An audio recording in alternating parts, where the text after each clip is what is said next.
My name is Chandler Ream, and I'm from Grace Gospel Home Educators, and today I'll be performing an excerpt taken from Act 2 of Pygmalion by George Bernard Shaw.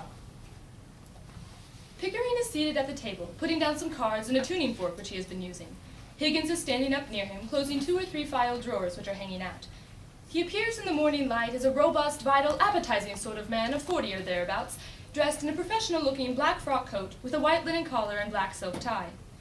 He is of the energetic scientific type, heartily, even violently interested in anything that can be studied as a scientific subject, and careless of himself and others, including other people's feelings. His manner varies from genial bullying when he is in a good humor to stormy petulance when anything goes wrong. But he is so entirely frank and void of malice that he remains likable even in his least reasonable moments. Mrs. Pierce, Higgins' housekeeper, looks in. "A young woman wants to see you, sir." "A young woman? What does she want?" "Well, sir, she says you'll be glad to see her when you know what she's come about. She's quite a common girl, sir, very common indeed. I should have sent her away, only I thought perhaps you wanted her to talk into your machines. I hope I've not done wrong, but really, you see such queer people sometimes. You'll excuse me, I'm sure, sir." "Oh, that's all right. Has she an interesting accent?" "Oh, something dreadful, sir, really. I don't know how you can take an interest in it." "Let's have her up. Show her up, Mrs. Pierce." He rushes across to his working table and picks out a cylinder to use on the phonograph. "This is the young woman, sir." The flower girl enters in state. She has a hat with 3 ostrich feathers, orange, sky blue, and red. She has a nearly clean apron, and the shoddy coat has been tidied a little. The pathos of this deplorable figure, with its innocent vanity and consequential air, touches Pickering, who has already straightened himself in the presence of Mrs. Pierce. But as to Higgins, the only distinction he makes between male and female is that when he is neither bullying nor exclaiming into the heavens over some featherweight cross, he coaxes a woman, as a child coaxes a nurse when it wants to get anything out of her. "Why, this is the young girl I jotted down last night. She's no use. I've got all the records I want of the Listen Grove lingo, and I won't waste another cylinder on it. Be off with you. I don't want you." "Don't you be so saucy. You ain't heard what I come for yet. Did you tell him I come in a taxi?" "Nonsense, girl. What do you think a gentleman like Mr. Higgins cares what you came in?" "Oh, we are proud. He ain't above giving lessons, not him. I heard him say so. Well, I ain't come in to ask for any compliment, and if my money's not good enough, I can go elsewhere." "Good enough for what?"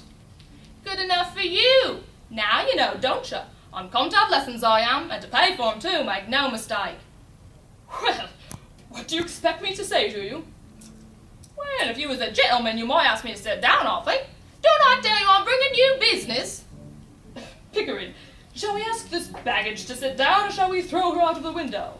"How? I won't be called a baggage when I've offered to pay like any lady." Motionless, the 2 men stare at her from across the room, amazed. "I want to be a lady in a flower shop, instead of selling at the corner of Tottenham Court Road. They won't take me less I can talk more genteel. He said he could teach me. Well, here I am, ready to pay him, not asking any favour, and he treats me as if I was dirt." "How much?" "Now you're talking. I thought you'd come off it when you saw a chance of getting back a bit of what you chucked at me last night.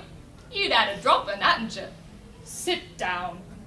"Oh, if you're going to make a compliment of it, sit down." She stands, half rebellious, half bewildered. "What is your name?" "Liza Doolittle." "How much do you propose to pay me for the lessons?" "Oh, I know what's right. A lady friend of mine takes French lessons for 18 pence an hour from a real French gentleman. Well, you wouldn't have the face to ask me the same for teaching me my own language as you would for French, so I won't give more than a shilling. Take it or leave it." "You know, Pickering, if you consider a shilling not as a simple shilling, but as a percentage of this girl's income, it comes out as fully equivalent to 60 or 70 guineas from a millionaire. By George, it's enormous. It's the biggest offer I ever had." £60? What are you talking about? I never offered you £60. Where would I get— "Hold your tongue." "But I ain't got £60. Oh." "Somebody is going to touch you with a broomstick if you don't stop sniveling. Sit down." "One would think you was my father." "If I decide to teach you, I will be worse than 2 fathers to you. Here." "What's this for?" "To wipe your eyes, to wipe any part of your face that feels moist.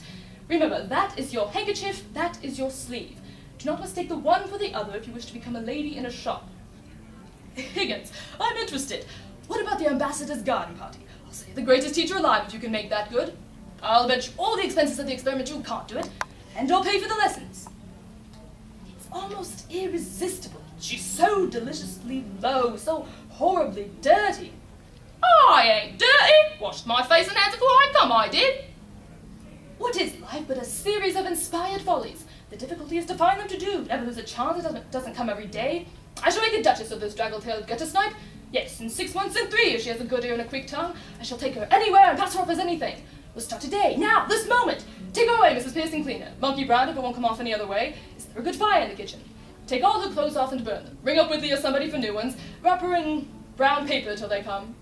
You're no gentleman, you're not, to talk of such things. I'm a good girl, I am, and I know what the like of you are, I do. We want none of your little grove prudery here, young woman. You're to learn to behave like a duchess. Take her away, Mrs. Pierce. If she gives you any trouble, wallop her. You've no feeling or in you. You don't care for nothing but yourself. Here, I've had enough of this. I'm going. You ought to be ashamed of yourself, you ought. Listen, Eliza, I think you said you came in a taxi. Well, what if I did? I've as good a right to take a taxi as anyone else. You have, Eliza, and in future you shall have as many taxis as you want. You shall go up and down and round the town in taxis every day. Think of that, Eliza.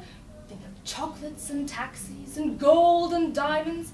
Now, I don't want no gold and no diamonds. I'm a good girl, I am. Eliza, you are to live here for the next 6 months, learning how to speak beautifully like a lady in a florist shop. If you're good and do whatever you're told, you shall sleep in a proper bedroom and have lots to eat and money to buy chocolates and take rides and taxis. If you're naughty and idle, you shall sleep in the back kitchen among the black beetles and be walloped by Mrs. Pierce with a broomstick. At the end of 6 months, you will be taken to Buckingham Palace in a carriage, beautifully dressed. If the king finds out you are not a lady, you will be taken by the police to the Tower of London, where your head will be cut off as a warning to other presumptuous flower girls. If the king does not find out, if he finds out you are not a lady, you will be given a present of 7 and 6 to start life with as a lady in a shop. If you refuse this offer, you will be a most ungrateful and wicked girl, and the angels will weep for you. You're a great bully, you are. I won't stay if I don't like it. I won't let nobody wallop me. I won't go near the king if I'm going to have my head cut off. If I'd have known what I was letting myself in for, I never would have come here. I'm a good girl, I am, and I won't be put upon, and I have my feelings the same as anyone else. Mrs. Pierce shuts the door, and Eliza's plaints are no longer audible.